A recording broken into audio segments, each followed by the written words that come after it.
tends to be very, I don't want to use the word controversial, but he looks at both sides of the coin. He calls a spade a spade. He is excellent. He is very good. Steve McKinney. All right, let's go. Off the chair. I feel Mr. McKinney is excellent, is professional in his field, and he takes care of all issues.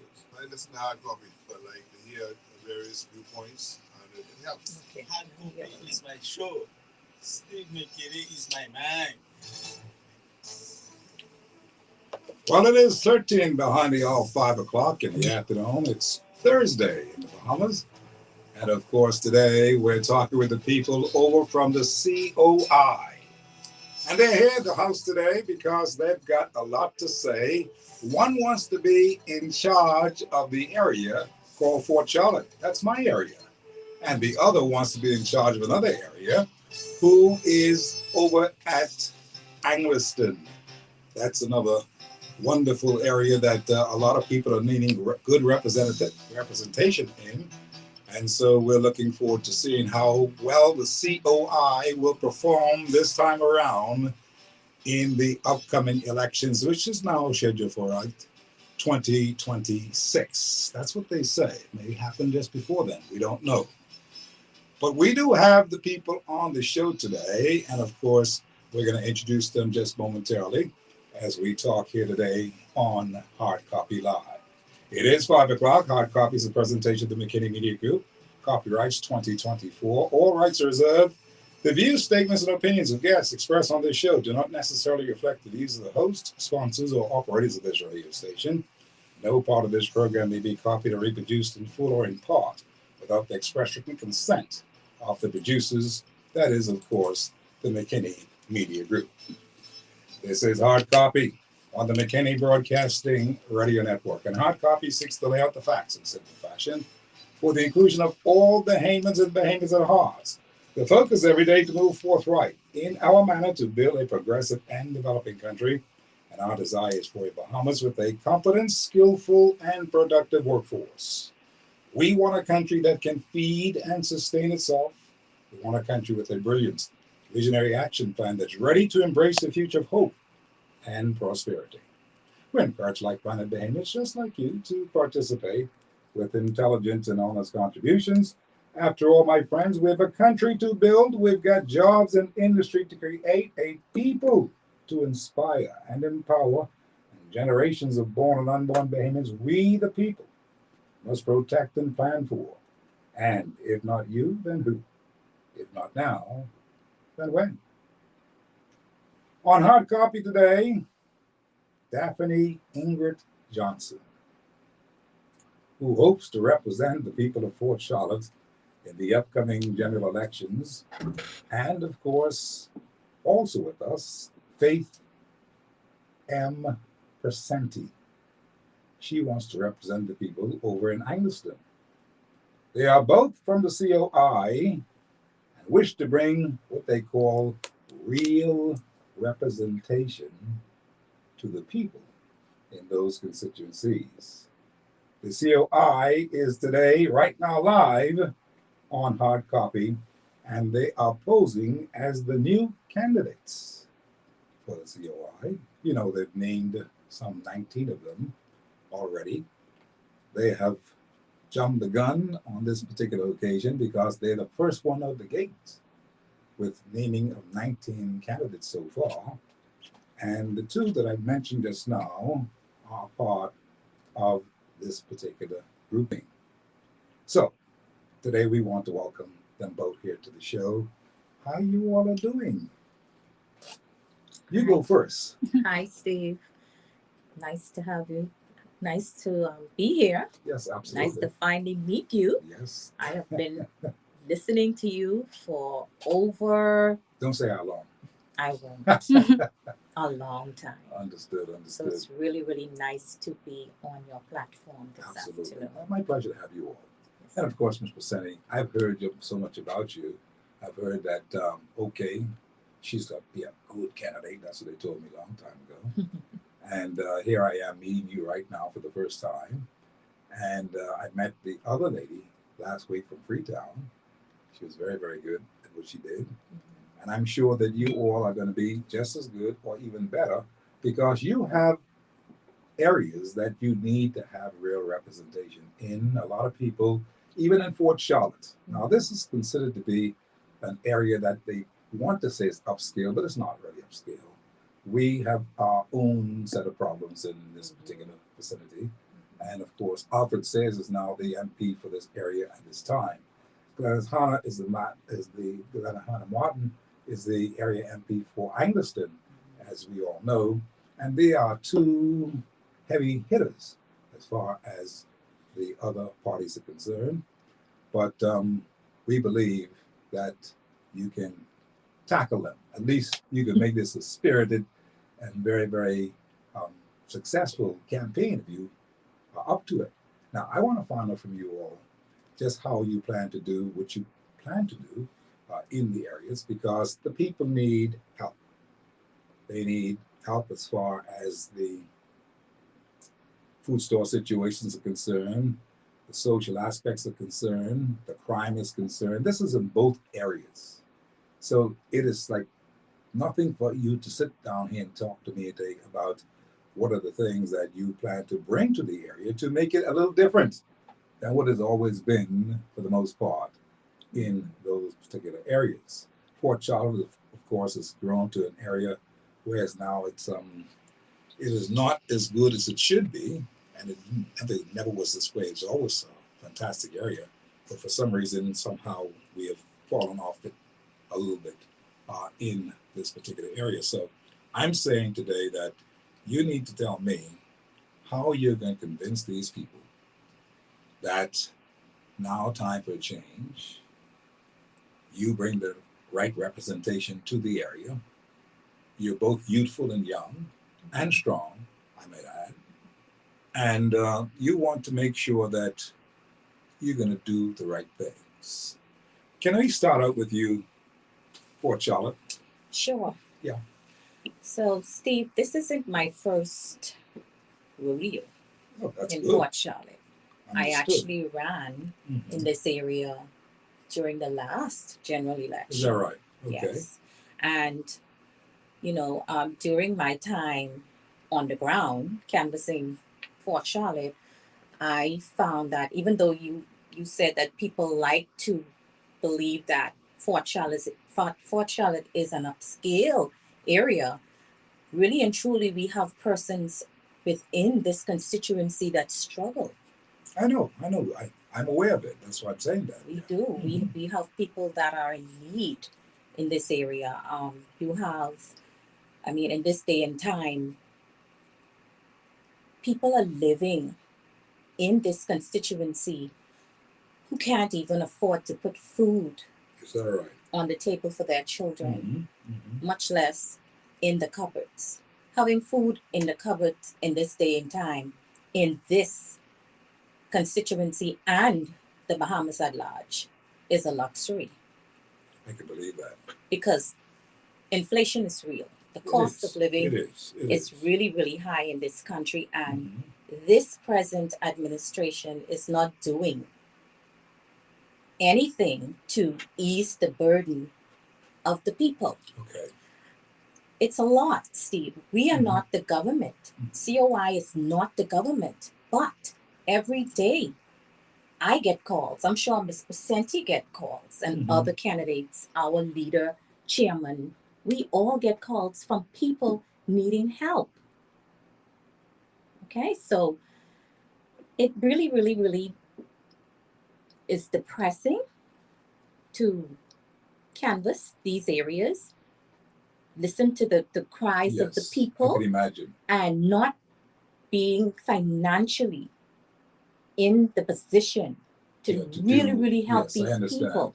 Homelessness is a big thing in this area. Yeah. Homelessness. There are a lot of people in this community right now, in this constituency right now, that are homeless. I know of a lot. Many of them are living on the beach. They're living on the beach. I know what you're talking about. There is not one single shelter in this constituency for the people that may fall on hard times. and need some assistance with getting back up. So, COI, once we get in there, and we're going to get in there, we are prepared to govern from day one. My message, my message is empowerment. I am here, Steve, to empower the people. That is the main reason I offered myself to run. Understood.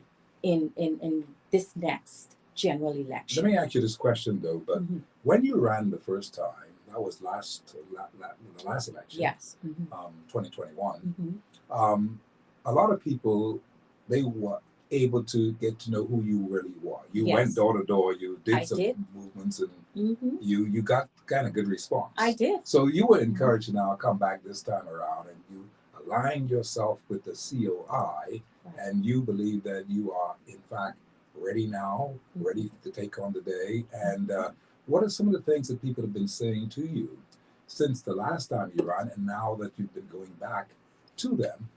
What are they saying to you right now? Well, I could tell you right now, the people are disgruntled with this present administration. Okay. They are disgruntled. A lot of people are telling When you say disgruntled, you mean that they have difficulties in how they are dealing with the business, how they are managing the country? What are you talking about with that? Those 2 points are part of the problem. Okay. But people, again, in certain areas of this constituency are struggling. Okay. A lot of people told me that, Ms. Johnson, I campaigned for the present MP in this area.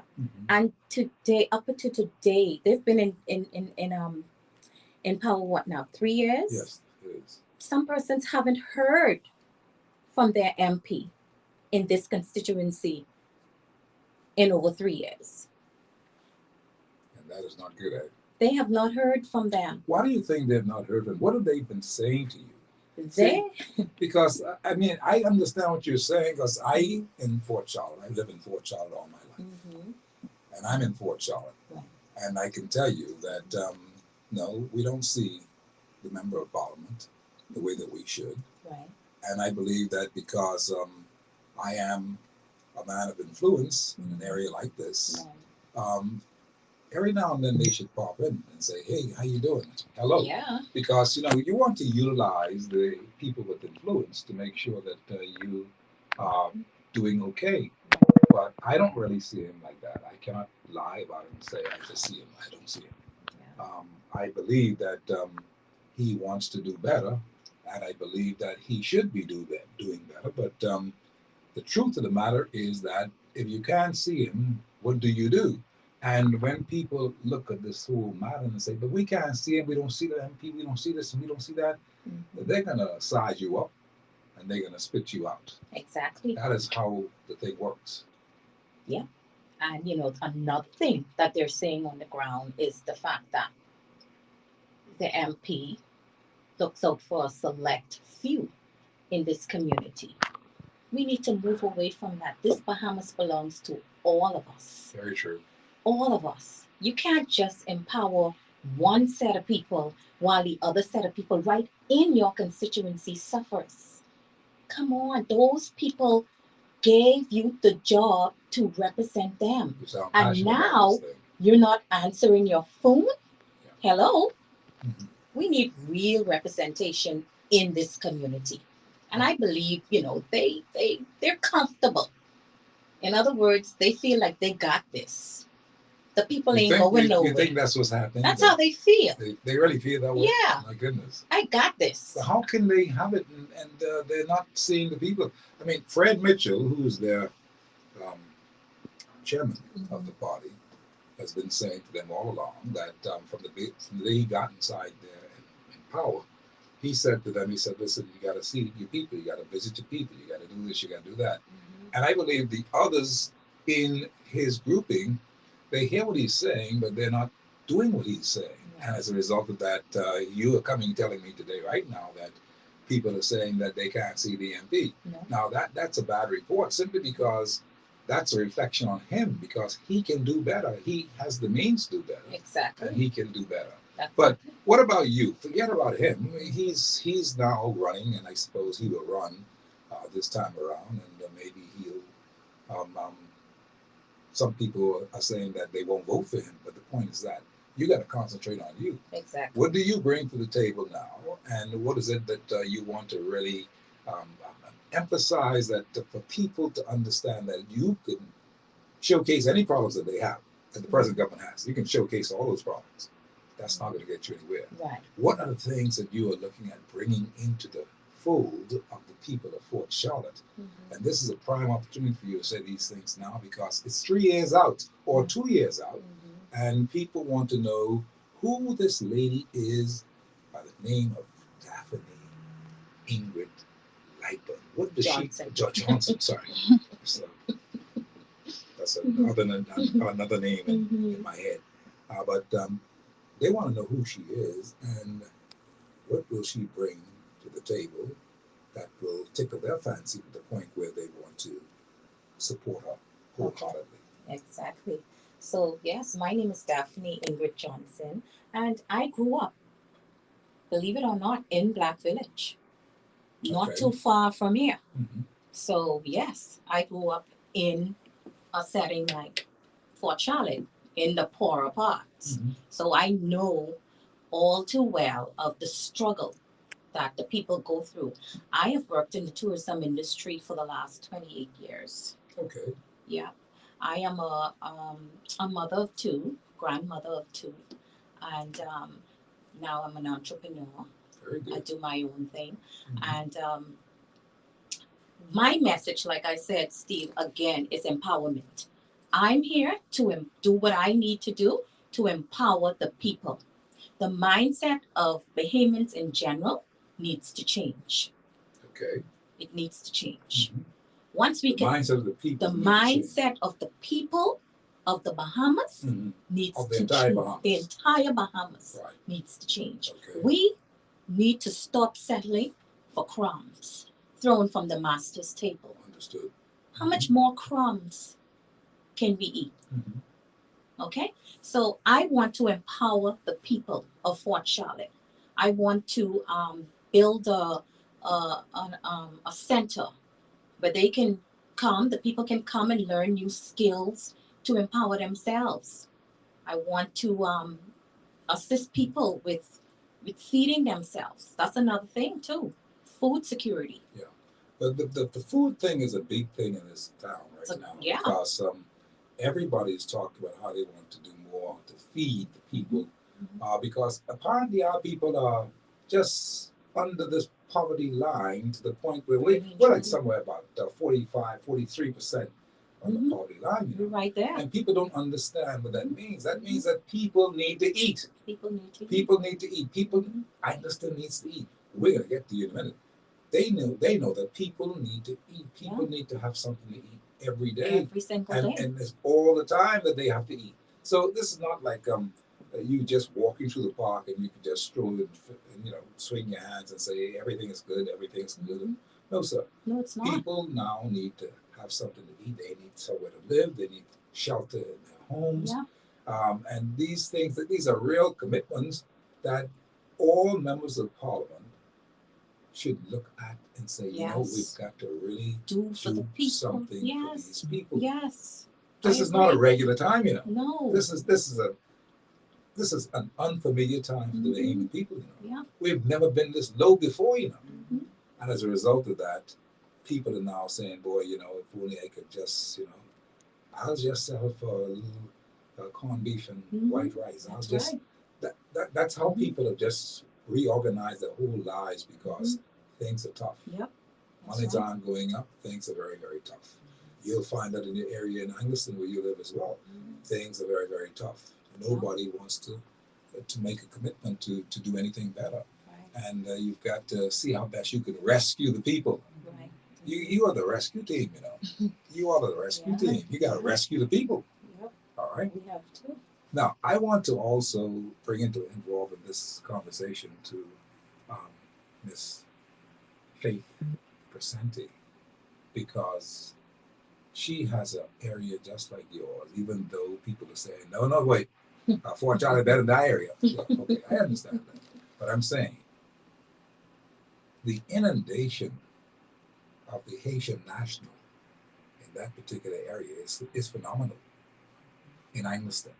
Okay, it's the first thing.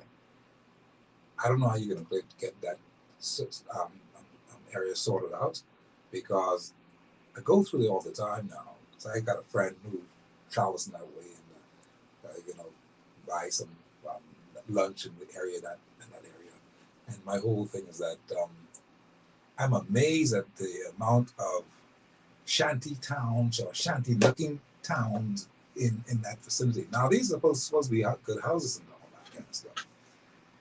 You got hell in your hands in trying to clean that up or trying to regularize that area. But it seems as if the members of parliament, and I did say members of parliament over the years, in the last 10 years, there's only been one member of parliament, which is Glennis Hannah Martin. That area is just an area that is there. Okay? It is really not a Bahamian area. I can tell you that now. I've been through there, up and down, up and down. I'm looking to see where the houses, what's going to happen. You've got a lot to deal with in that particular area, and a lot of it now comes to the point where you're going to have to do some cleaning up in that area. And not only that, I don't mean to scare anybody, but you're going to have to be able to bring some value to that area again. That area, in case you don't know, was built up by all the Ragged Island and Atkins Island people and Meguanan people in that area. All them big shops and stuff that you see in that area, they were built with the monies from the contract. Years ago. I'm showing you something. Once upon a time, that's where everybody went. Can we get that back to that area again? Or do you think we've lost it for good? What's going to happen in that particular area that you're now working on? Maria. I got your attention just now. Go ahead. First of all, blessings and favor to the Commonwealth of the Bahamas, and of course to the people of Englerston. Hell is not in my hand, it's under my feet. I got you. Definitely. Yes, Englerston can retain her glory back. She can retain wonderful. I'm happy to hear that. Most certainly.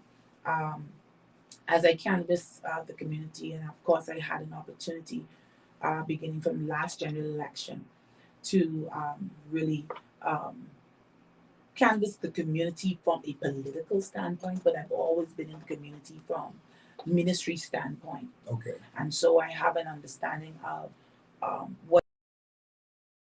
Yes, we have a lot of sections that are predominantly built like a shanty town, but when I canvass those areas, yes, we have some illegal immigrants that are living in there, but we also have a lot of Bahamians that are living in those what we call shanty towns. And yes, right? Poverty line is low. Persons can't afford $1,000 apartment. So because they cannot afford an $1,000 apartment, for most persons now in Englerston, and I'm talking about those who are Bahamian citizens, they find themselves living in those particular situations where they have to rent, the $50. So don't believe everything you see.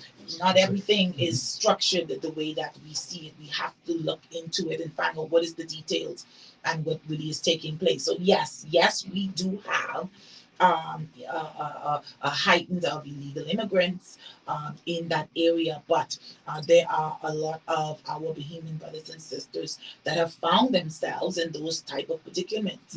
And of course, during the last hurricane that we had, we had a lot of family that came into Nassau, and so a lot of them have found themselves, and I'm talking for Englerston, have found themselves in those situations. And so of course, for me, it hurts my heart to see that the government really have not reached out to address this matter. And can I tell you, the fact is we say to people, well, you don't have to depend on the government, you have to do it yourself. But you must understand that You have to give persons opportunity so that they can build themselves to be able to empower themselves, so that they can live better. Yes. Of course, you talked about the poverty line. It's low.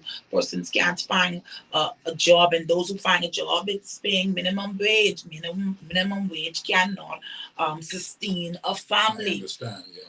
And in most circumstances, it's a single parent home. Maybe the mama is there with her kids, and her little salary can't do it. So she now is either living with someone, and that's a lot. We find a lot of that in the Englerston constituency. You're either living with the families, or you're ending up in one of those, as you call them, shanty town situations. So you're looking at bringing positive change to the community. Most certainly. How much are you looking forward to bringing positive change to the community? Because the other lady who was here with me today, of course, I'm talking to Mrs. Johnson. She's saying that the people need a mind change. The mindset has to be different. And you want to bring about a positive community change in that particular area of Englerston. And I'm wondering how is that going to be possible at all, considering that you're dealing with an area that's been around for so long, and the people have their own ways and that kind of stuff. And I'm not trying to discourage you. I'm just saying to you, I just want to challenge you to say that you have a task on your hand. That's what I'm saying. I don't look at it as a task. Help me. I look at it as an assignment. Okay. And most certainly, any assignment that is given, I stay focused to what the assignment is to complete it. And you think you can get it done? I most certainly believe and know that I can get it done, because I'm following instructions. Now that's another story, right? but in terms of the mindset of the people, yes, we have to address people where they're at. And of course, a lot of persons, their mindset is just in a place of just trying to survive. Their day-to-day routine is about surviving, and in surviving, they do whatever they have to do to survive. How do we change the mindset of people? Listen, you literally have to put different programs and opportunities in place. When a person can see that they have an opportunity to better themselves, they now see themselves in a different light. If I don't see an opportunity for me to get out of the situation that I am in, then I will continue to see myself in a downtrodden situation. I will continue to see myself in a depressed place. So we want to help the people's mindset to change. Understood. Of course, with prayer, most certainly have to throw that in there. But if we want to see the people's mindset change, then we have to put certain opportunities and programs in place where persons can literally believe that there is better for them. You're a former welfare trainee officer with the Department of Social Services. That gives you a good lead to go into an area like that, a depressed area like that, to really show exactly what it is that you bring. You're like Mama. Mama reached now. Mama got the answers to what's going to happen here. So, what are your thoughts along those lines? And since you are like considered the Mama of the COI, to bring the kind of, I don't want to make you sound old. Oh no, not at all. I want you to play the role here. You're the Mama of the COI, ready to bring the kind of discipline and the kind of contributions to an area like Englerston. And they badly need this. They need a big sister, big mama kind of person to help them along the lines. That's what you actually need.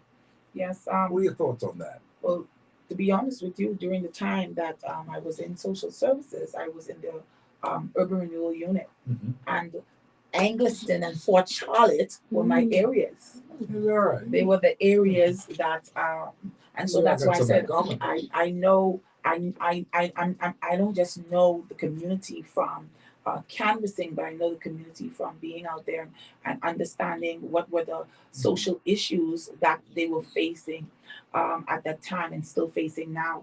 And so, of course, when you speak about being a mama, I take that on with pride, because a true mother is one that nurtures and that cares and that empowers and wants to see the best for those who she's nurturing and caring for. And so most certainly and she's going to try and do or put in place whatever she can to ensure, and if I can use the word children, to make sure that her children are on the right path. And that is so important for me with Englerston.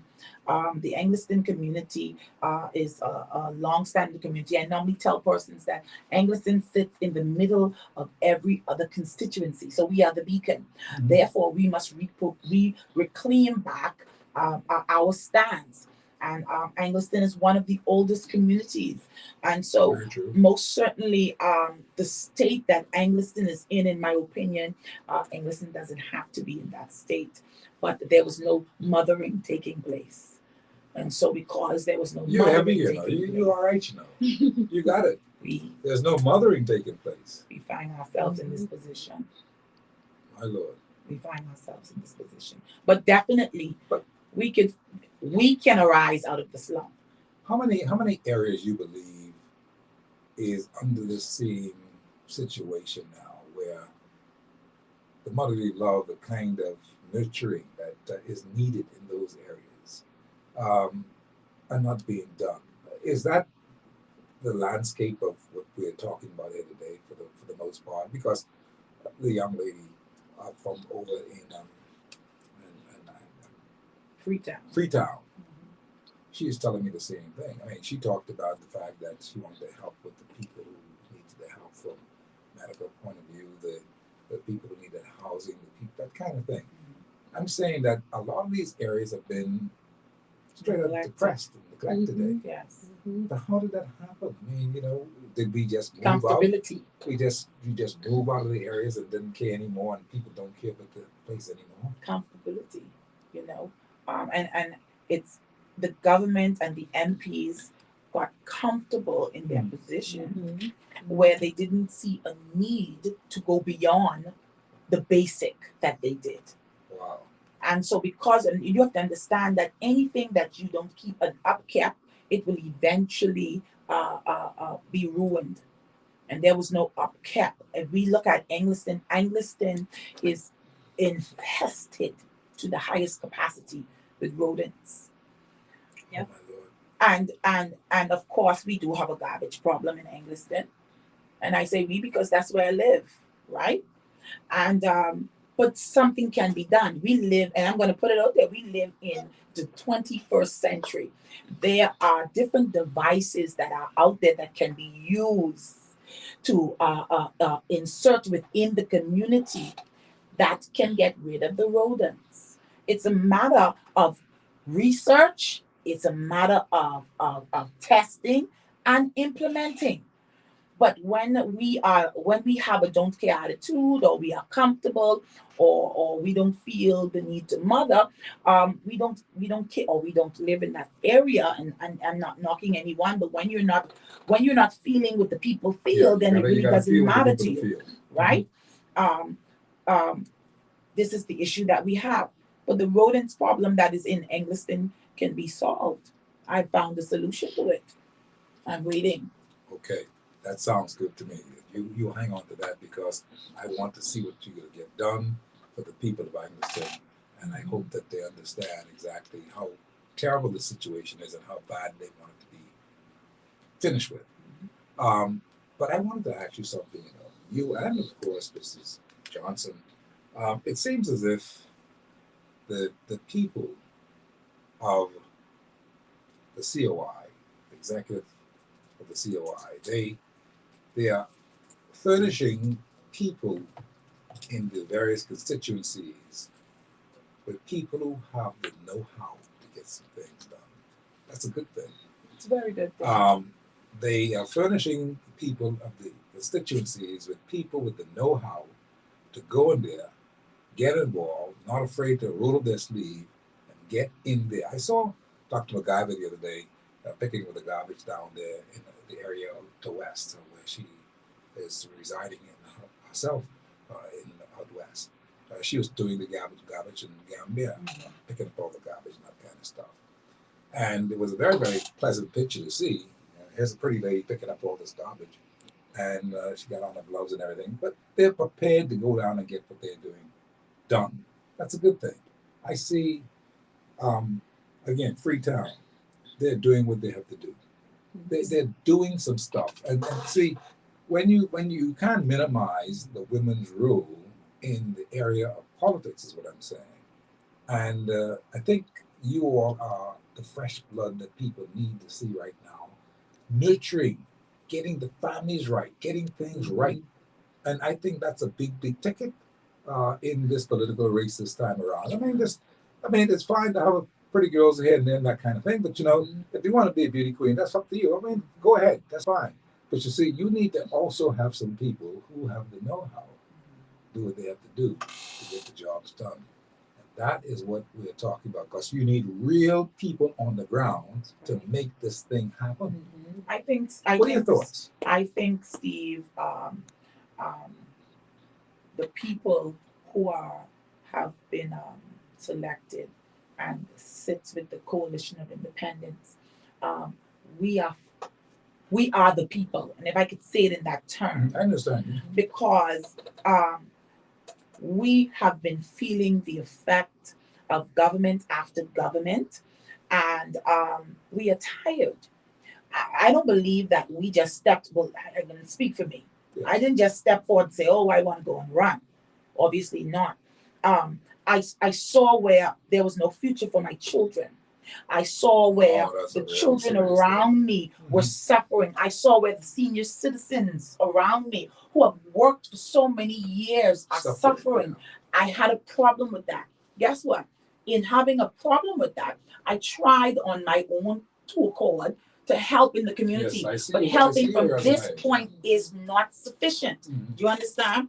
And of course, we've elected these governments in so that they can make the best decision for us as a people. And I can say that the government have not been making decisions, have not been putting policies and procedures and legislations in place where the people will benefit. I have a problem with that. And so because now I cannot trust the governments that we have had in back and forth, somebody now got to stand forward. Well, then I trust me. I trust me too. That's right. I might as well say it like that. I trust me. Right. And I believe that the leadership in Coalition of Independence trust us as well, because they see that we're not just talkers. You're doers. We are doers. You understand? And that is what you're going to need in this hour. And when I say doers, I'm not just talking about doing because, oh, now they're in, so they're doing. I'm talking about we are doers. Go and search up our past. Yep. Search up the past of those who become well qualified.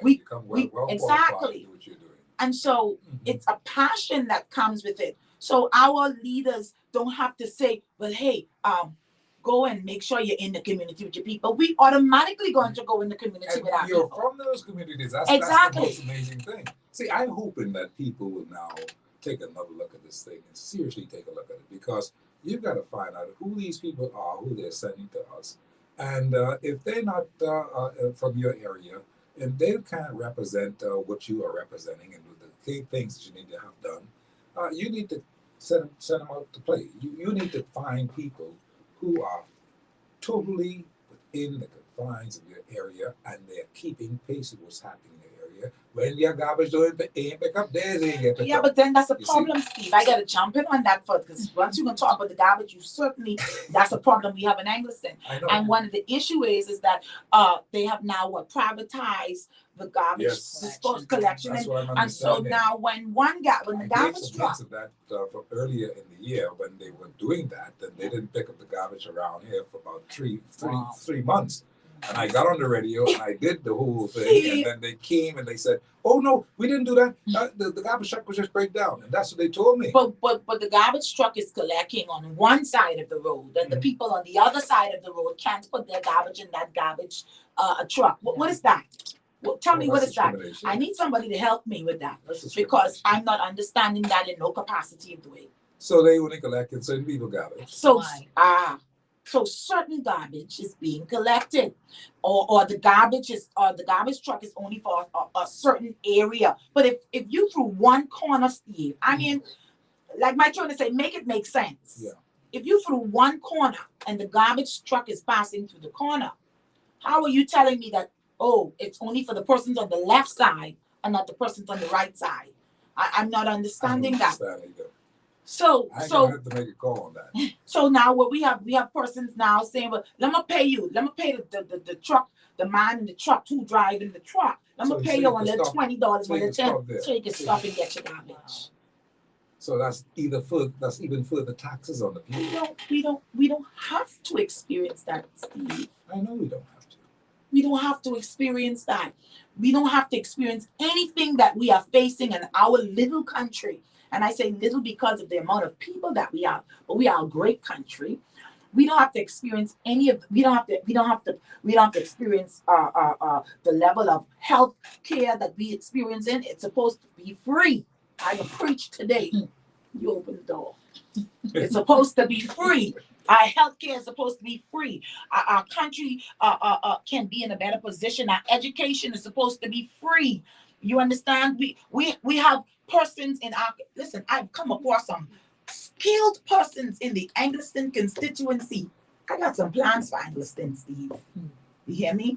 We can reclaim our beauty back. We can reclaim our stance back. I've come across some skilled people in Englerston, but because there's no opportunity, or because certain issues when they were a young teenager that they went through, it cost the whole life to stop. Come on, man. No, you got to fix that. Somebody got to advocate for them. You gotta look at this whole thing from the perspective of Fort Charlotte as well, because I know that we've got our own set of problems down here, and just like all the other areas, they have a tremendous amount of problems that they've got to deal with every day on a daily basis. And I'm sure that I know that you've been hearing people tell you, Mrs. Johnson, about the taxes and all that kind of stuff, and how they've been paying some of the taxes, and how the water bill is so high, how the light bill is so high, and you can't get a break, and every time you turn around, there's another water bill, there's another light bill for you. Well, not water bill, but there's another tax for you. And people cannot handle that. And they don't understand that people cannot handle. This is a serious situation in our country every day where people cannot handle all these taxes. Everywhere you go, there's tax. Food store tax, everything tax. And plus the water pump. Right? How are you dealing with that? Because I know that you go into some homes in your area, Fort Charlotte, and they're telling you, boy, this government gonna have to stop this nonsense with this tax, because I know exactly what they tell me. So how are you dealing with that part of it? How are you going to bring relief to those people if in fact they've been taxed overboard? With that, Steve, like you say, the government don't need to be putting all these taxes on the people. They're taxing the people to death. Literally to death. People are dying in this country from stress. They're dying. What I plan to do is to implement strategies that will help people to create jobs for themselves, create business, not even jobs. I don't even like to hear that word job. Businesses. I cannot sway away from empowerment. The people, once you empower the people will be okay. You cannot tax. Every time the people turn around, tax people. People literally have tears in their eyes talking about the amount of taxes this government is putting on the people. You think this government has been really, really a bad boy when it comes to taxing people? Because, I mean, this is the worst I've ever seen. Yes. And it's so sad that a select few in this country, they don't go through what the average Bahamian goes through in this country. I don't know what kind of hearts these people have to hear the cries of Bahamian people, and for it to just go on deaf ears. Like, you can't get through to them. It's almost like y'all hate the people. When it comes to the roads, and in Fort Charlotte, the flooding situation, these people have little cars. Their cars stop. They're already stressed out from the amount of taxes you're putting on them. And here it is, the car is gone because The road's bad. the MP would not do what he have to do to fix the drainage system in the communities. Which area, in fact, you're talking about in particular? Because people need to know. Right here off of well, right near to the MP's office, the corner opposite. Oh, okay. Right through there on that T junction. Mm-hmm. I go there all the time. It's almost like I live there. Mm-hmm. Those people through there have become family. I go there sometime and just sit down and relax. And I have to drive through a lot of water to get there. And there's several other areas right in that community as well that floods. So we have not fixed the roads. The MP tarred the roads in Fort Charlotte before Some of them. Yeah, some of them before he left to go and take up a job with the Department of Immigration and National Insurance.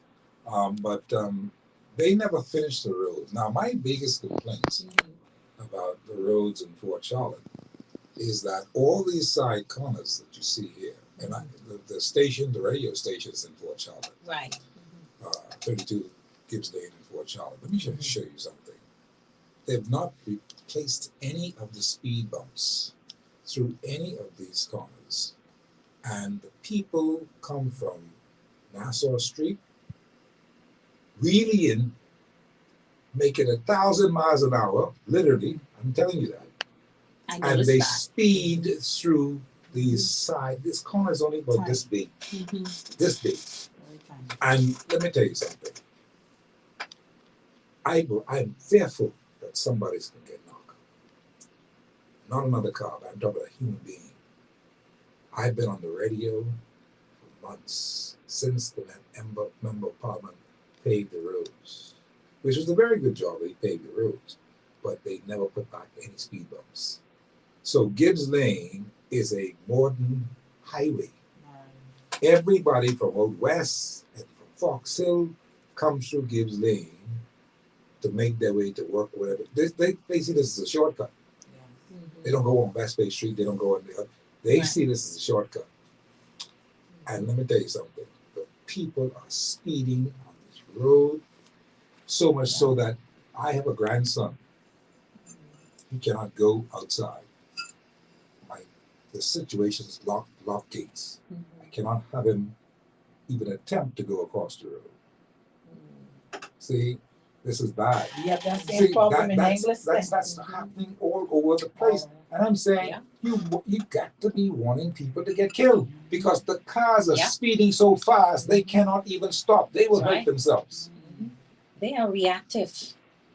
We have some bumps that were placed in on Minnie Street and in Robinson Road. They paved the road and then they placed bumps, but they didn't put the marker on the bumps. Right? So you're driving and you can't recognize that they are bumps. So you're seeing cars fly up almost 2-3 feet off the floor because they are speeding through the corners and there's no markers on the bumps. See, this is how you police the whole situation. If you have the sleeping policeman on the road, if you have the speed bumps in the road, for instance, the people will discipline themselves that I can't go through that. I gotta slow down. They want to avoid the area. Let me tell you how I know this is to be a fact. The road in Fort Charlotte, back to Fort Charlotte, the road in Fort Charlotte, Providence Way, Providence Avenue, down in Fort Charlotte, that has speed bumps on it. That's close to the mine's office. Yeah. Hold on now. People don't go that way. They go all the way around by Seaford Aquarium, and they go on the other roads. They don't take New Providence Highway over here in Fort Charlotte. They don't do that. You know why? Because the roads are bumpy and they have to slow down. So that's policing the situation without you even being there. I say, bring that same situation to Gibbs Lane. I say, bring that same situation for all the corners. So that the people can stop speeding. Speed kills. That's right. I've done everything possible that I can think of. I put the commercial on the radio. Speed kills. Slow down. Wow. I put commercials on the free. I just did that so that people could understand. But you see, The fellas are mean and interesting. The fellas come through this corner on a Sunday. What? And I want the police who are hearing me today, please come here on Sundays and park your cars on the side of the road and catch these fellas who's doing nonsense. They come through here and they wheelie in. The fella wheelie in so much that his back is touching the pavement on the road. I mean, on the sun, and he's making a million miles an hour. See, these little things, they hurt me. They ache people who are. How you can just phantom these things happening every day, and you know it's happening, and I'm telling you it's happening. And I spoke with the people at the Ministry of Works and told them this is happening. But that's the thing, Steve. That's the issue. The issue that we're having in our country is that when you are reporting these different concerns, no one is looking into them. No one is addressing them. We are having that throughout the entire Commonwealth of the Bahamas. Nothing is being addressed. Well, how long we done been crying? I hear Miss Johnson talk about the drainage here in Fort Charlotte. What about the drainage down in Ridgeland and Englerston? Yes, how long? I mean, thing. Jesus, the people in them house, they gotta be changing furniture every other month. And the cry is there, right? The cry is there, but it's not being addressed. I mean, it's ridiculous. I was at the Ridgeland Primary School on what it was. I think on Tuesday we were there. It was hail and rain, the storm, mighty God, and the schools drainage isn't even clean. So if we're not if we don't look at these issues, and you know what, I think they look at them as small, mediocre issues, Steve. So they must look at it as small, mediocre issues because they're not going to address them. No one is being sent out. Who is ensuring that those who are supposed to do the work is doing the work? How about that? Who is ensuring that it's being done? And so when there's no accountability, Steve, when there is no accountability, that's when you have chaos. Because guess what? If ain't nobody coming to look over my work or to see that it was done, then I don't have to do the work. That's right. I don't know what we're going to do, but it appears that the whole situation is a little backward in our country, especially here in New Providence. And I can't imagine the folk in the areas like Grand Bahama and Apico and Eleuthera. We've got all kinds of problems. I mean, they got a water problem in Eleuthera, electrical problem in Grand Bahama, all kinds of things. These are big fixes, but no one is doing anything about it. And so I suppose we have to just swallow hard and say, well, thank God we still are here. But how we are here, it's a bad situation. But I want to congratulate both you ladies who've been here for the most part talking about some of the things that you have planned to do. And I want to get into some more. I just want to run to the break and play some more commercials. And when we come back, we'll just go and talk about some other valuable things that we want to really touch bases with today and find out exactly how you're going to do what you have to do in Englerston and how you're going to do what you have to do, what you must do in Fort Charlotte to bring about the kind of changes that you'd like to see. All right? So let me just run and pay a bill or so and come back and do what we've got to do right here on Hard Copy Live on a Thursday.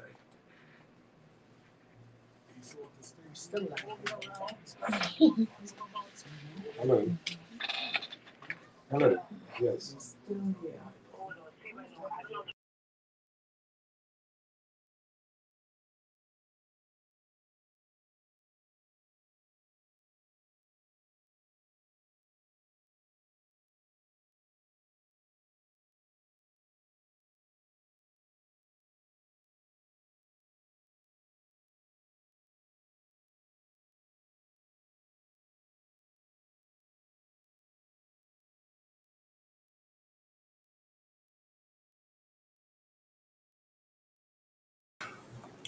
Good afternoon, ladies and gentlemen, and thank you so much for being here and being a part of this. Thank you for every Thursday coming on Steve Mckinney Show and hearing from our candidates. We're going to roll them out two at a time so that you can introduce yourselves to them. But of course, call into the show and let them know that you support them. let them know, ask them questions about what that you want to ask them about their community, their constituency, and about the Bahamas right now. Have a conversation with them. This is your chance to be introduced to all of them. And we're going to be doing this every Thursday. So thank you so much for being a part of this. And we'll get back in a minute. They're on a commercial break. I wanted to address something that happened today. And that is that leadership of the Coalition of Independence went to Cabbage Beach to stand with the people of Cabbage Beach that were on Cabbage Beach, and there's talks that a developer is coming in to try to move them to get access to that right of way that we've been fighting over for years and years, that many of us have been arrested to stop them. That now they have a new scheme, and that new scheme is that they want to offer those people $300 a week. So instead of them making what they can make on that beach, which could be $1,500 a day, $1,500 a week, as entrepreneurs and being free, they want to now enslave them. They want to make them slaves to these hotelers that come in. And that has some consequences. And we want everyone to understand this. The consequences are dire. That means that you no longer have a right to that right of way because you work for them. So now they will have the right to that right of way. That's one. Two, they can offer to hire you to come and work for them for an extended period, and then they can fire you after a month, after 2 months. They can say, hey, your services are no longer required. All of the stuff on this beach is ours because we gave it to you. And so you have to get lost, and we now have control of this area. And so they're trying to swing the Bahamian people like they always do. And it seems like the PLP, who started this thing, is selling out to them again. And so you would remember first, the PLP actually authorized them to use that right of way, that public right of way, which is the access to Cabbage Beach. Initially, when persons found out what was going on, it was when they put the gate up. When they came to work that morning, there was a gate up, and we went down there and we removed that gate. We had them get rid of that gate because we removed it. We tore it down. We were arrested. I was on bail for 2 years for that. We were arrested for tearing down that gate. And of course, they couldn't put it back up because we started educating the people about what a public right of way is. A public right of way is almost like a road with no name, but you have an access to it. So them putting a gate there was the same as putting up a gate across East Street or Blue Hill Road. It's similar. And so we went there and took it down. And that was under the PLP. And so when the F&M got in, and of course the F&M and PLP work together, they just flam you and swing you. When the F&M got in, they allowed it again. And so the same persons came and closed the same gate. We went back out there again, and not only they closed the gate, they removed all of the people's umbrellas, chairs, everything that belonged to them. They put it outside on the side of the road. They littered. And so we went out there and opened the gate again. We oversaw it. Of course, some of the vendors are the ones that physically took it down. We gave them instructions on what to do. But we opened that gate again and helped them carry all of their stuff back in there. And of course, they carried their stuff back in the gate. And the government realized that, hold on, we look bad now because, and that was the F&M, because we stood up. Minutes came out there the first time with us, and we stood up. Now we're letting these people do this again. So the government had to stand down again. So government changed again. And so now they are trying to do in a different way. So Brave feels like, oh, if we just go let them get it, it's going to be political. Lincoln and them are going to come and fight. They're not afraid to get arrested for this. And so we got to do it a different way. So that's why they came with the Trojan horse and the poison pill, the poison apple, by telling them, hey, come take these couple jobs and we'll allow you to just be there. Okay. And remember, in law, if someone allows you to be there, you are accepting their ownership. So we just want to tell all of our Bahamians who are out there and on that beach, do not accept a job. Let them keep their jobs. Slavery is over. I'm Lincoln Bain. I'm a runaway slave. And I am telling you to stay on this journey of freedom with me. Do not accept their tricks. There's a lot behind it. And I'll do another live and explain this to you properly. I am right now in Florida. That's why I could not be there with my people today. My children live in Tampa area where the storm was coming, and they're the most important thing to me. So I had to jump on a plane and get over there to remove them from that area where there was danger, which is what I did. And I had to ride out the storm in Florida. And so God has been good and protected where I am. And so I'll be right back to continue the fight for the Bahamian people. Of course, there is PLP trolls that are on that beach, and we're fighting for them also. And there was a mishap, a misunderstanding that happened today, and I want everyone to understand that it was a mishap. All right. I'll explain that a little later. I think we're going to soon be coming back to Steve, to Steve's show, and as soon as they turn on the camera, I'll go back to them. But there was a mishap. A lady was walking her blind husband, and she's a hardcore PLP. Everyone knows her. Was walking a blind husband, and she was walking carelessly with him, and she instead of leading him properly, caused him to step on someone's foot. He's blind, so he didn't intentionally do it, but she should have led him properly. And he stepped on someone's foot, and so she kind of moved him off of her foot. Of course, it's a painful experience. And then the lady started to attack and get violent, et cetera, et cetera. And so persons didn't, really, go back at her too much. But that happened, and there should have been, calm heads, and person should have said, it was a mistake. Don't worry about it. Let's let it go. And of course, later, someone claiming to be his daughter, that I know is his daughter, came out there saying she was coming to defend him. I don't think he needed any defense. It was just a mishap, young people, you're in the club, you walk on someone's foot and you get in a fight over that. That makes no sense. And so I think that was a misunderstanding, but we need to stay focused on the real deal. The real situation is that they're trying to take away rights of Bahamian people. Your right to access that beach, their right to use that beach as a right of way to do their business, the tourist rights to use that beach as an access. And so we have to stop selling out to these foreigners. We have to. Ladies and gentlemen, I'll be back with more. So we'll get back to the commercial break and to the Steve Mckinney Show. But thank you for watching.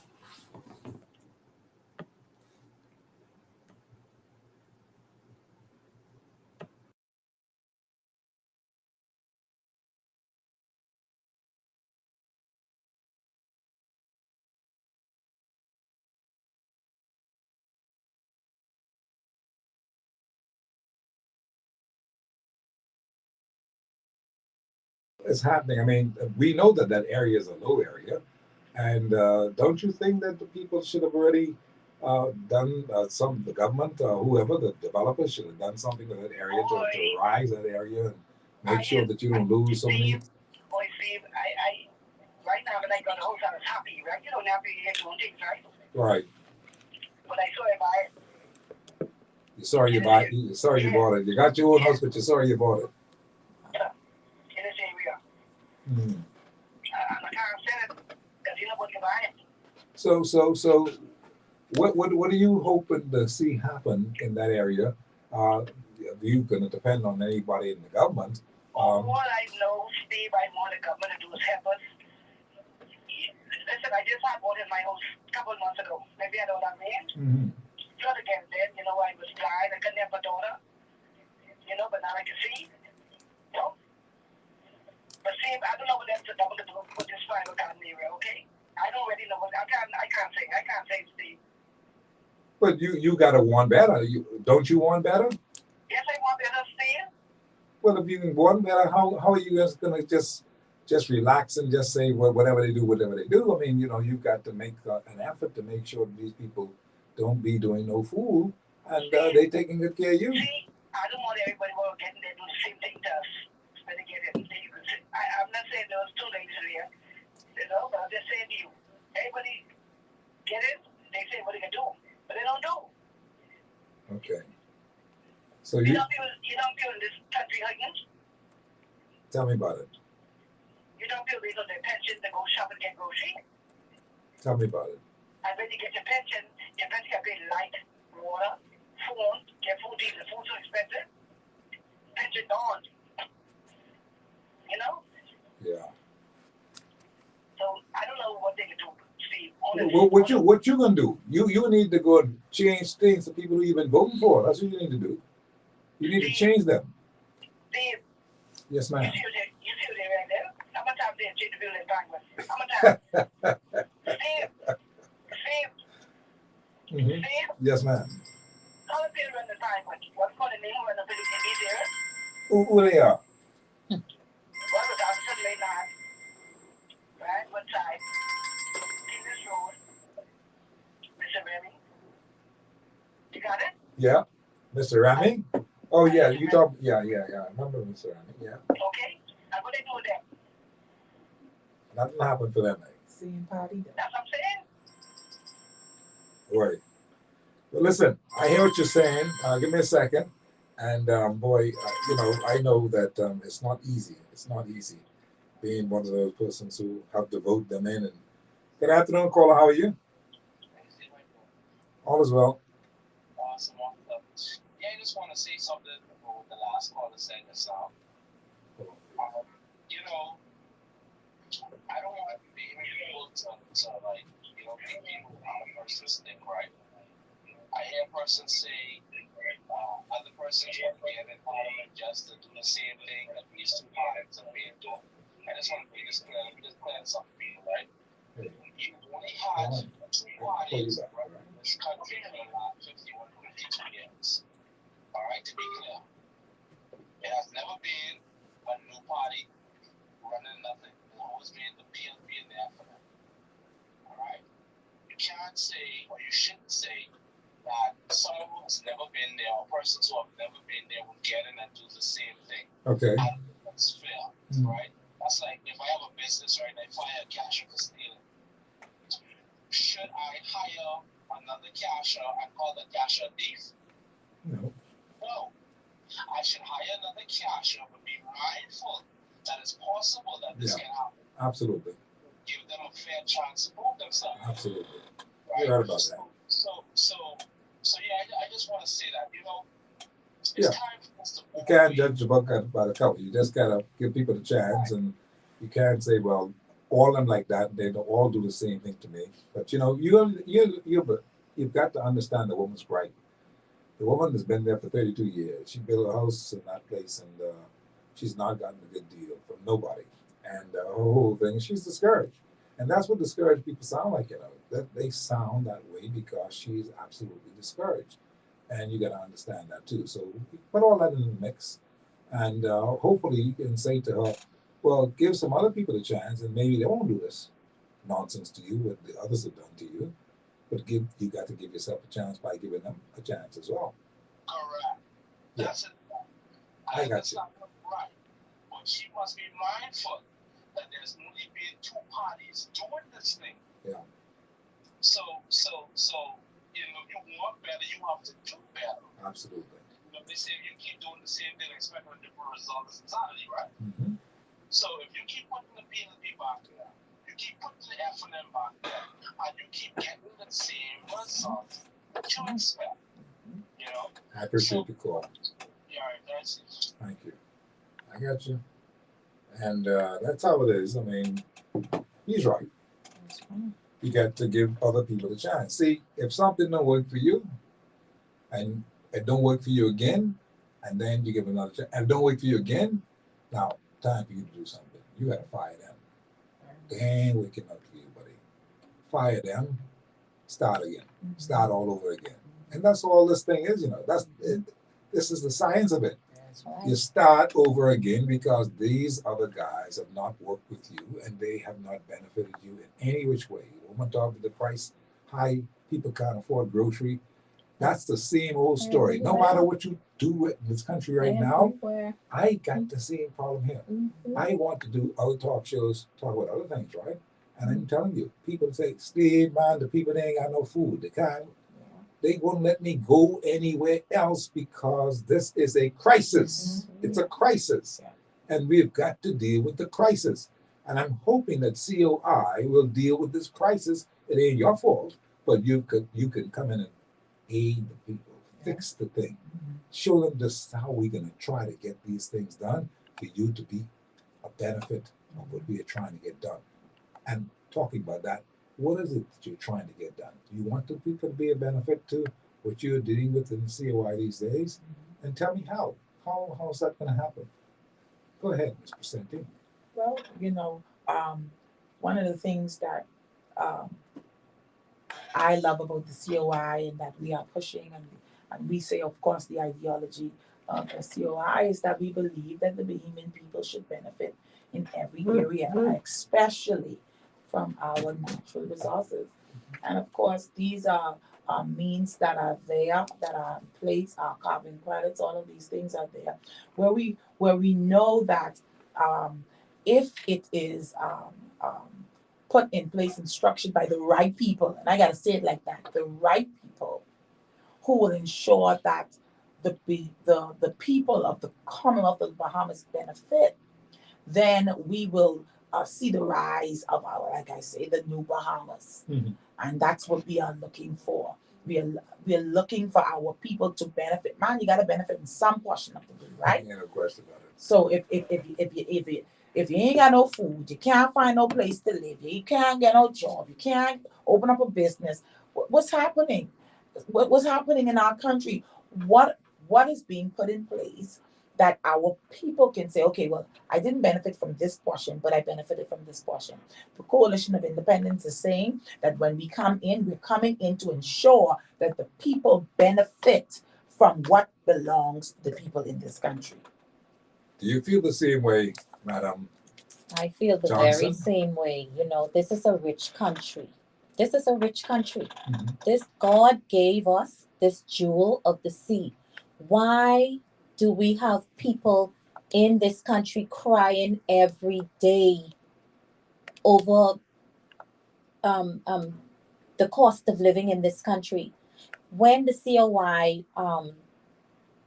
takes the government, when we get into the House, and we will get in there, we are going to ensure that every Bahamian benefit from their natural resources.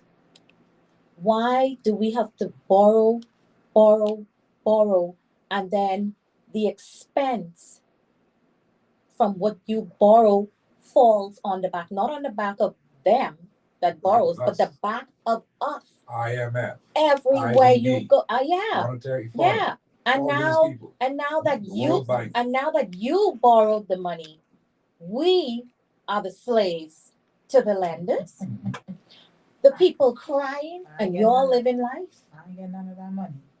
We're gonna ensure that you benefit from your natural resources. Let me challenge you. They're saying that there's no natural resources. Just go with me for a second. We know better. We did the research. We know there's natural resources. We know all kinds of things happening here.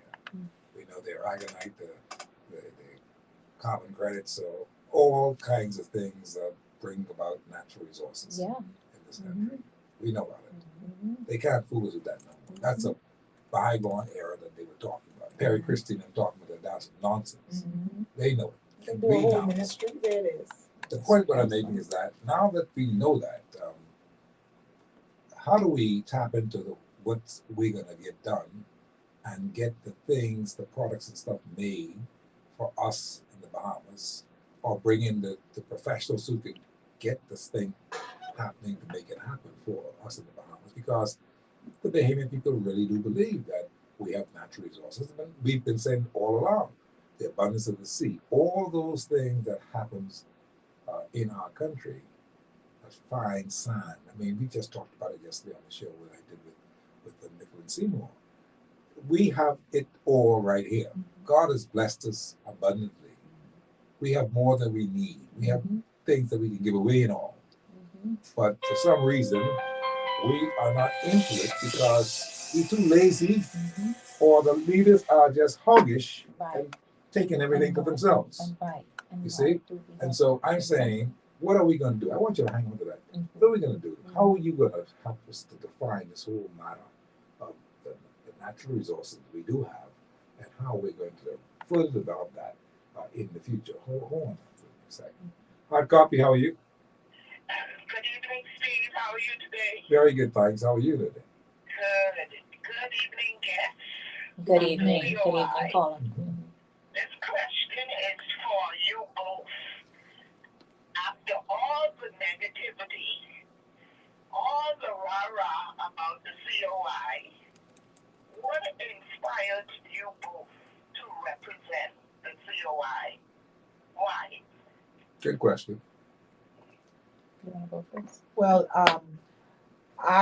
well, when it comes to me, I ran during the last general election with the Coalition of Independence. So running with the Coalition of Independence for me this time isn't new. And I ran for the same area, which is the Englerston constituency. Okay.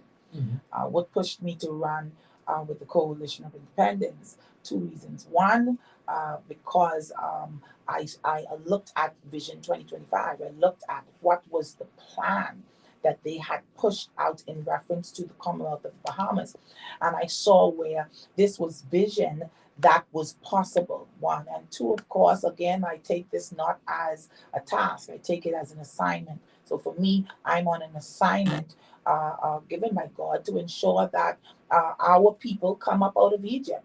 And so, yes, that's the reason why I am with the Coalition of Independence. I believe that the leadership is a good leadership, and I believe that this is the team that will bring our people out of Egypt and into the Promised Land. And, Madam? yes, and to answer your question, caller, before coming over to the COI, I was a part. I didn't run it. I was a part of the DNA. Okay. I was their provisional candidate for Englerston. Oh, so I have done some groundwork in Englerston I see. as well. Mm-hmm. And I saw Mr. Bean, and I also followed his lives, the Vision 2025 that he put out there. And I would like to encourage Bahamians to watch it. And like he said, host watch parties. And I was like, you know what? This ship looked like it's going down, and we all know that ship has sailed. And so before it sailed, I jumped off and I went on over to the COI. And, you know, the leadership of the COI is as passionate as I am to ensure that Bahamians live a good, decent life like everyone else is living in this country. Okay, so empowerment and wanting to take our Bahamas to another level is my reason for being a part of this great organization. Are you both prepared for the adversity and the lies? And matter of fact, I understand they coming off you a couple of dollars. Are you that strong to withstand the devil? That's a good question, madam. That's a good question. Well, I can say this: the devil don't like me, and I don't like the devil. And so, most certainly, I'm not in this for what you can gain. I want the masses to be able to reap the benefit. And I understand where you're coming from, caller, because temptation is out there. Mm-hmm. The adversary is out there and want to sway us off. But for me, I'm focused. I'm focused on what the assignment is. And furthermore, I'm an open book. Everything about me is an open book. There are no skeletons in my closet because I live that type of life. And so whatever they come in for me with, they can make up something. And the only thing I do is call on the name of Jesus and continue on my assignment. And to answer your question, caller, I would say that the truth will always outlive a lie. So we can't be sidetracked on what the naysayers are saying and I call them the one-track mind people are saying. We have to move forward. We have a country to save. You understand? You could say what you want to say. If you find out something and I did it or I didn't do it, I'm going to own up to that. But other than that, I have to move forward. I have a country to So that's the save. spirit. That's the spirit. Yeah, the bigger fish. Yeah. Yeah. Anyhow, God bless you both, and I hope you all, not hope, I know you all gonna win. Thank you. Thank you, Carla. All the best. Fantastic. You know, what's actually happening here is that people have their minds set on what they want to see happen. If nothing else happens in this country, the good thing is knowing that there's a group of persons out there who want to see change. Yeah. And that alone is a big encouragement, you know, because at first we were so stuck on this two-party system that we didn't see how we can get out of this jam. But now that there's a group, at least there's a group out there who are saying that, and it looks they look very, very serious, because we now know that there's a group. We now see they have plans. Another option. It's not just a group; it's a group with a plan. They have plans. That's what they want to do. They have the natural resource plan. They have all those things in a row. They know what they're doing. They want to do these things the way that they want to do it, right? But the people themselves have to let go in their mind and they say, you know, we've got to go along with the program, or we've got to at least look at what these fellas are saying. What is it that you're bringing? And that's the big story now. When they ask, what are you bringing? You just can't just say, we got natural resources. You got to bring the whole kit and caboodle and say, this is what we are putting on the table. Here, this is what you should be eating from. This is how it's going to happen. Are there plans like that right now that you have in your mind that you can start to exchange with the people of the Bahamas? Most certainly. From the standpoint of the Coalition of Independence, of course, we know that we have set plans in place, waiting to execute them from day one.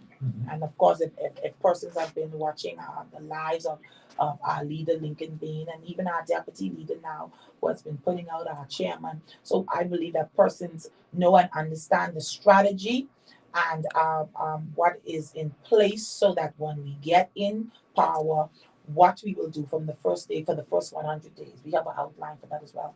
Of course, for Englerston constituency, I have several plans because, you know, like you said earlier, Steve, Englerston, the state that Englerston is in, for me, we need to arise out of what we're in. Yes. And one of the major issues, of course, alongside so many others, but right now we have a rodent problem, right? We have a serious rodent problem in Englerston, and of course, maybe in other constituencies, but I'm speaking to the constituency that I'm running for. Yes. We have a rodent problem. And of course, I have found what would be the solution for that rodent problem. I think the issue is when we talk about the problems, we don't speak to the solution. We don't speak to the solution to the problem. Now, I can give out the solution to the problem today for the rodents because, in my opinion, they got the money to go put it in place. So let me tell them so they can go and put it in place, because it ain't about us just getting in power, right? We want to see the beaming people. Yeah. So listen, we are in the 21st century. All right. We have now what they call the rodent repellent, and it's a sound wave that is sent out in the airwaves. You know, we remember when we were children, they have a particular whistle when you blow it. For the dogs, they'll hear it, but the human can't hear it. Okay, so then there's a particular sound wave. It's called the repellent sound wave that the rodents, the ants, the roach, the rats, all of those animals, those insects and so forth, they hear that. Right. We can now take that device, and those devices, you have them where they're set, where you can place them in your home, or you can place them on the outside around your premises. So we can place those devices. Go ahead and purchase those devices. Look them up. You can place those devices throughout the Englerston constituency. And of course, other constituencies can use this as well. Place it throughout the Englerston constituency. Give it about 2 weeks. 2 weeks. Give it about 2 weeks. You won't see them. Give it about 2 weeks. I've already tested it on a small scale. I'm 100% sure that it works. So why can't it work if we implement it on a large scale? Okay, I hear what you're saying. Now, I got all kind of names that are going in my mind. I didn't call her mama, and now I call her the scientist. Now, listen, we on a mission. That's what they're saying. And what she's saying is going to be developed even more, and we will give you some more information on it. Good afternoon, Godfrey. How are you? Jeffrey, how are you? Good afternoon, Chief. Good afternoon, Peace. Coalition of Independence Representatives. Good afternoon. I'm sitting here and I'm listening very attentively to what you're discussing on this program today. It is great to hear that one of the persons in your studio is a former DNA member. The funniest thing, I thought I was going to hear from you when she said that, I thought of you. Because that is one of the words that is what tickled my ears almost instantly, because let me be extreme straightforward in my commentary right now. To hear someone who was a former prospective candidate for the Democratic National Alliance having crossed over and also put the side by side the criteria of what the Coalition of Independence actually addresses on a daily basis. I can see the correlation easily between the aspects that the Democratic National Alliance wanted to attack in terms of nation building, and also those tenets that the Coalition of Independence is also speaking to. But the big thing for me here is that we're talking about bringing stability and bringing a level playing field for all Canadians in this country. And it is so unfortunate that, and I say this quite deliberately, it is so unfortunate that the oldest political party in this country, which was started upon the aspects of wiping the tear from every Bahamian act, looking forward to bringing the best that the country has to offer for all Bahamians to benefit and to prosper in this country, today has failed miserably.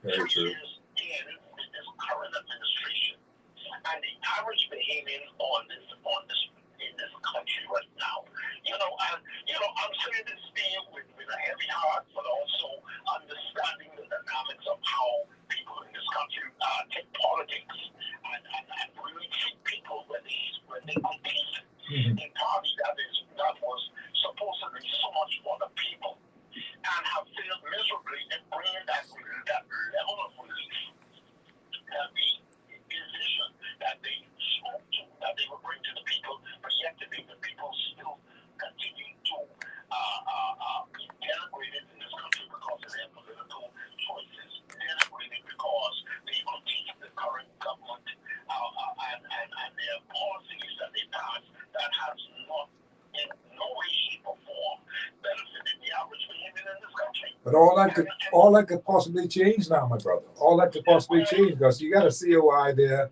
and these guys seem to be gaining ground, whether they like it or not. A lot of people don't want to believe it, but they are gaining ground. All around this country, they're gaining ground. And Steve, I can agree with you to a large extent with that.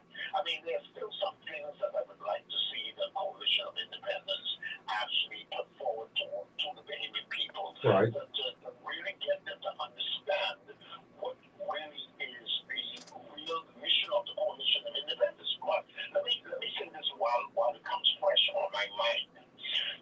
It is so sad that so far what the COI really espouses for the benefit of the Bahamian people, I can see that they've never been in government before.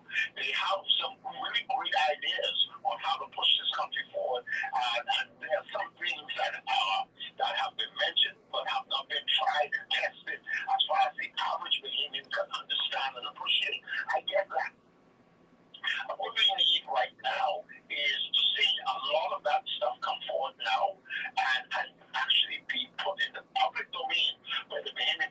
and Understood. touch it. Understood. Touch it. Not just hear it, but touch it. And likewise, we understand that there are still those that no matter what you do, no matter what you present, they are so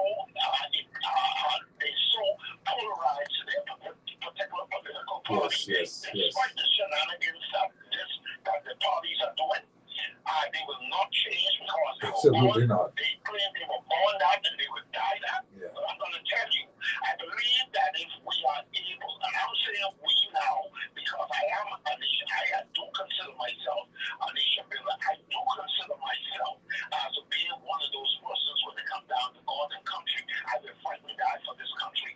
I do stand on those principles. I do stand on the principle of integrity, which a lot of our politicians today, sadly to say in our parliament, seems to lack. But I'm going to end with this note.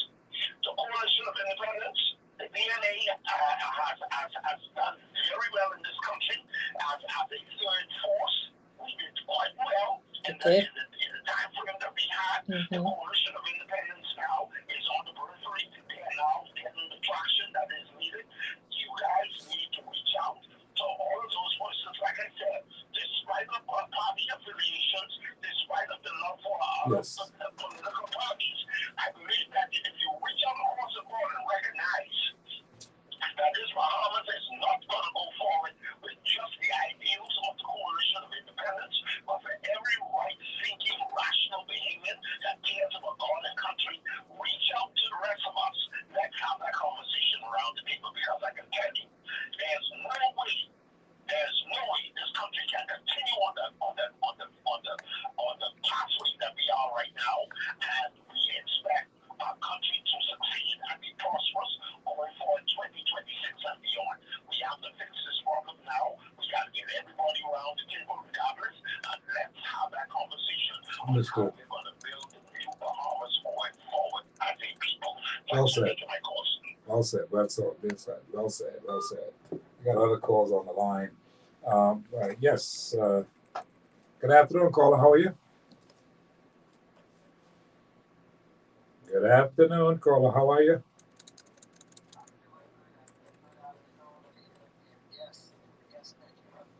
Good afternoon.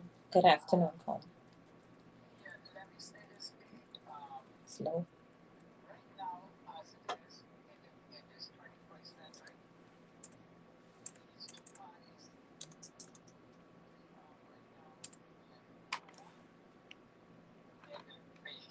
Flesh. Okay. And what I would like to encourage my Bahamian people, young and old, that are eligible to vote, please, I come to you. Go get your voter's card if you haven't got it yet, and vote. But don't vote for the P, no, the FNM. Vote for change in this upcoming general election.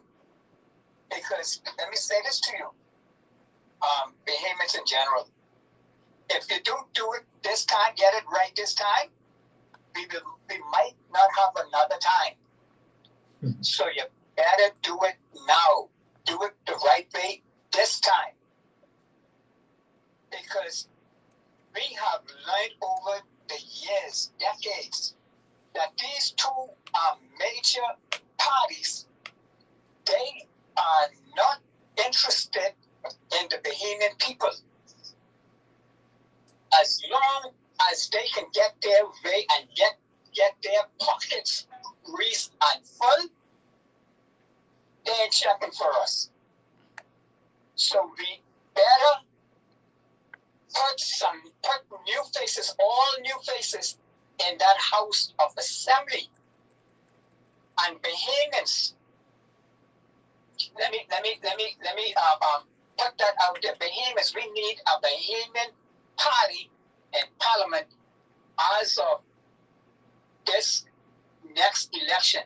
Pure Bahamian blood, not foreign, because they don't know our country. So let's vote right this upcoming election. Appreciate your call. And that will make me a proud man before I leave this place. I want to see new stuff in there right now. I got you, sir. All the best. So, I would end that right there. I want to put that out I think you made your voice very, very clear today. You put it succinctly today. Encourage those young people, because the young people are angry, they're fed up, because they don't know what to do. But we as the older ones need to encourage them to go and do the right thing. Just vote. Thank you. And vote right. Steve, enjoy the rest of your evening, and to your guests also. Thank you, sir. Thank you. All right. Okay. All right. No problems at all. Say, do the right thing. Anybody wants to do the right thing? And We do hope the right thing in this They do the right this thing. season. But you know what? Even what the caller was saying, I agree with him. I'm encouraging persons to go and register to vote, and it's so important for you to take this opportunity to register to vote, because of, even though we are we looking for it to be in 2026, but who knows? If it happens before then, you want to be in a ready position. You want to be in a ready position. And you know what? Of course, to those young ones who have come out of school, you just turned 18. Don't wait to go and get your voter's card. Don't wait to go and get your voter's card. How are you appealing to the people who are away in school, those people who want to see change in the country? A lot of them have been calling. They're saying that they want to see change. A lot of international calls always call the show. And their whole thing is that, y'all didn't get this thing sorted out yet. They want to see improvements made along the lines of who are the ones in power today. They want to see some changes be made, but they're not seeing that yet. So that is an encouraging thing for Lincoln Bain and his group to make sure that they are going to show signs of how this improvement, how this encouragement is going to happen, so that the people who are away can come home and join into this flow of making sure that this country is going to offer them the kind of position that they want to have happen too in this country, just by the fact that they can come home and work. A lot of them want to come home and work. They want to be here and work. They don't want to be in the States. They want to come home and work. That's the thing. But a lot of things get just the not happening. jobs. Yeah, but you mentioned earlier about the vision that the Coalition of Independents have, 2025 vision, and how we want to ensure that we have the right people with the skill set to implement those outlines. But guess what? We have so many trained professionals all around the world. They are waiting for the Coalition of Independents to win the next general election, so that they can come home and be a part of the development of our country. Exactly. Because they're skilled in it. And there's no reason why they cannot play a part, but simply because the present government chooses not to put things in place that calls our people back home. And so I believe the encouragement for the younger generation, this generation of persons, they are listening now. They are listening to the airwaves. We are in the tech age. We are in the social media age. So and that's why I'm happy that the coalition, we flood the social media platforms. Why? Because this generation is the social media generation. That's another reason why you all should not do bad at all, because you're talking it to the people every day. Very much. Every time you turn around, you see things on Lincoln Bain, you see things on McGyver, you think things on Charlotte. All these people are just making a contribution where it counts. And that's what people are reading these days. But more to come. Yeah. Yes, most certainly more to come. A lot more to come. Most certainly. And two, of course, like I said, more of our young persons are into the social medias. And so, of course, the social media platform is what will get the message out there to our young generation. And you're looking at people like around the age of 23 or 21 to some 30, yes. 35 Yes. years old, that kind of thing. Going up to about 40, 45 as well. Yes. Yeah. 40, 45 as well generation, because they're now, they understand that, okay, well, they want to learn more about the Facebook and the Twitter and the Instagram and so forth. And so, of course, we're utilizing those platforms to get the message out to the young people, even if it's only a little snippet, because a little snippet can give the information that is needed to prick someone and say, hold on, wait, I think I need to go and register to vote. Yeah. And so we're using those platforms, and we're going to continue to use those platforms and any other platform that is open to us.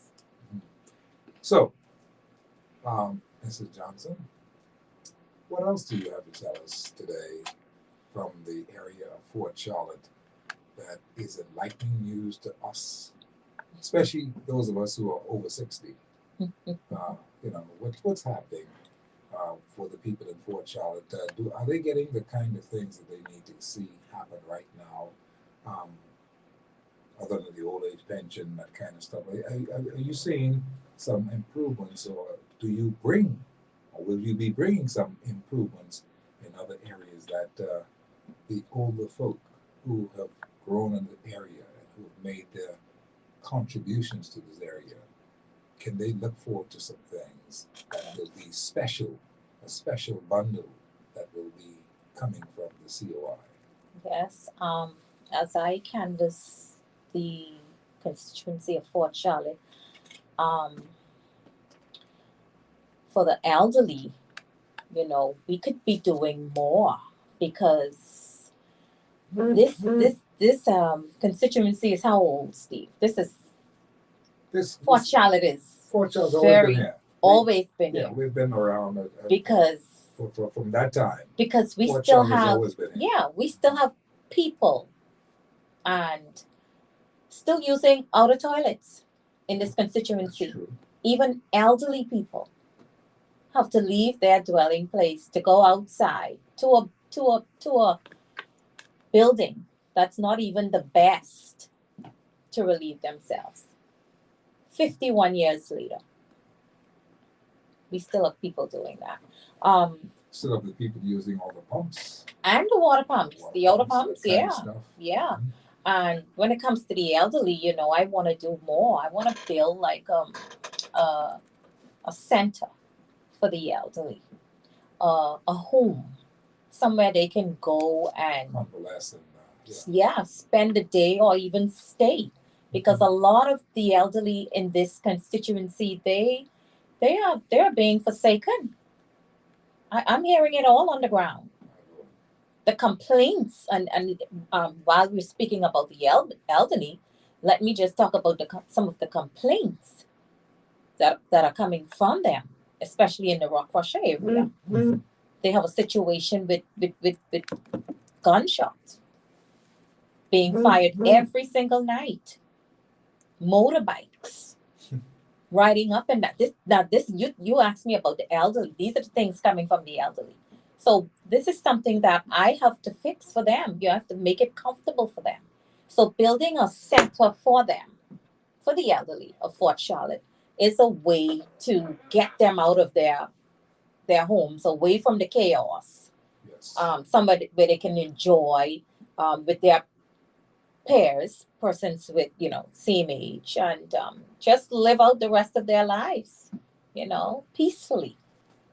What about events and social at the center? At the center, No, I'm not just talking about the social. At the same time, I'm talking about other events. We've got a whole place here called Fort Charlotte, and we used to once upon a time go up there and do things all the time. From jogging to exercising to all kinds of things, to even having your little further sale, that kind of stuff. These things have been discouraged by this particular government and by the previous government. It's been discouraged. Yeah. People cannot even go and do those kinds of things anymore. In fact, there was a time when I went to the fort just to have lunch, just right from my office to have lunch. Really? Okay. And the fella asked me where I going.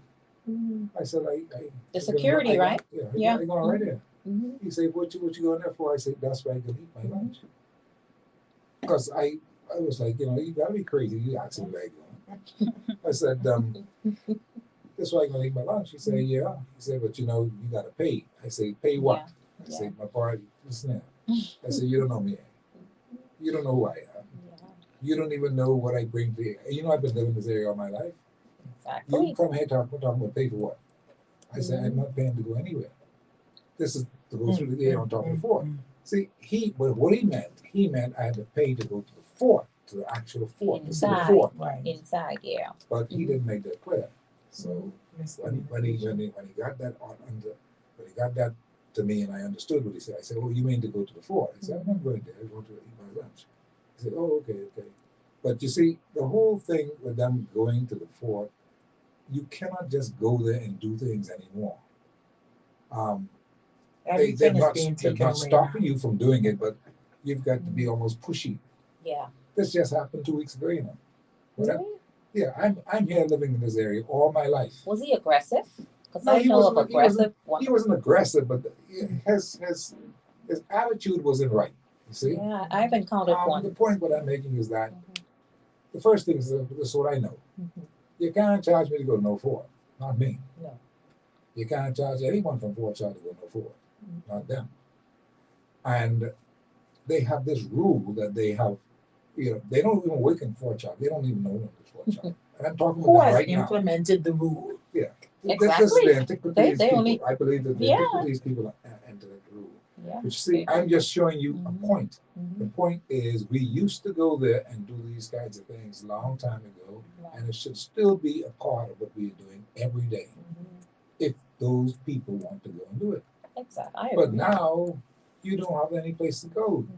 And that's why I'm saying you've got to do more than just the community center. You've got to bring activity back to Fort Charlotte to make sure that people are enjoying themselves because it's our fort.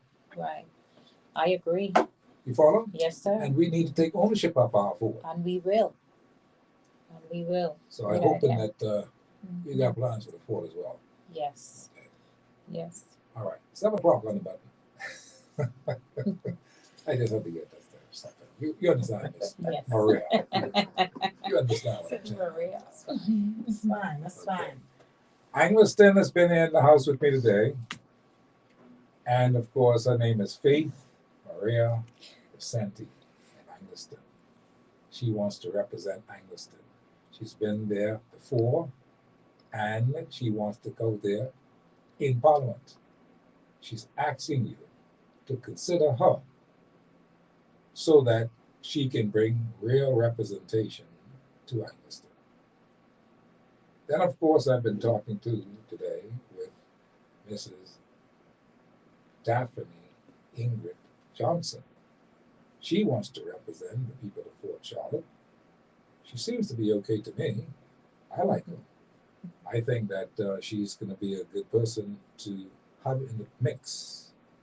We need some women there in the mix. And sometimes we've got to just make a mad dash for some things to get the kind of things that we want to happen and make sure that we're going to be okay. Because the future belongs to us and our children. All of my children you see here, they live in Fort Charlotte. All of them. You know what I mean? We got some say in the matter. All of them. And that means then that who comes going to have to come tough. Who comes going to have to be real from the point of view that you come to do something. You come to bring something for the people. You come to make sure people are happy. You come to, they ain't want all no fridge and stove. We got them things. School bag. Please. That ain't what we want.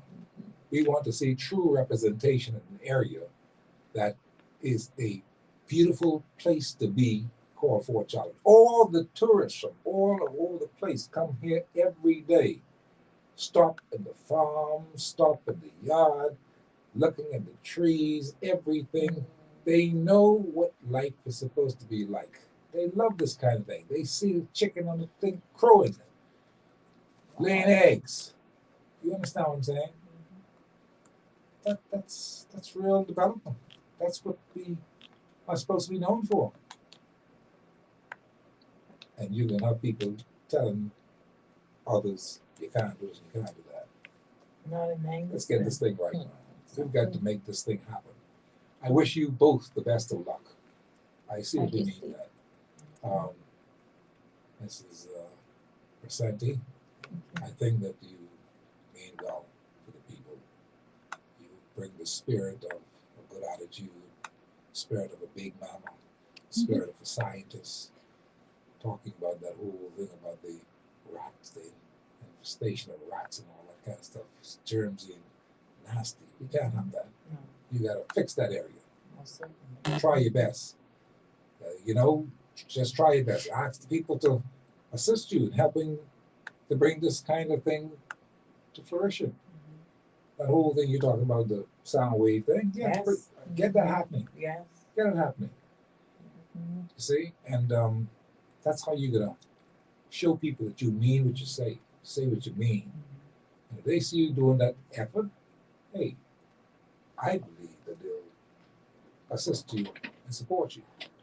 It's the kind of thing you've got to get done. Little things mean a lot. Remember that. That's right. All right. So I thank you both for coming here today on the show. Thank you for And having us. I wish you the very, very best of luck. Okay? Thank you. Fantastic. That's our show for today here on this Thursday. The day is the October 10th, 2024. And we'll see you tomorrow when we come back to the show. I think tomorrow we have on the young man from the Prime Minister's office. At least he's tentatively set for tomorrow for the show at 5 o'clock, so we'll see how that happens. And we've rescheduled him for tomorrow. We'll see exactly how it goes tomorrow here on the show. That's the Trey Grammy. He's going to be here tomorrow on the show. So that means that the gentleman, Bernard Young and Mark Clare, will have a day off tomorrow, but we'll see them on Monday or so. Okay? Goodbye for now. We'll see you when we do. Let's continue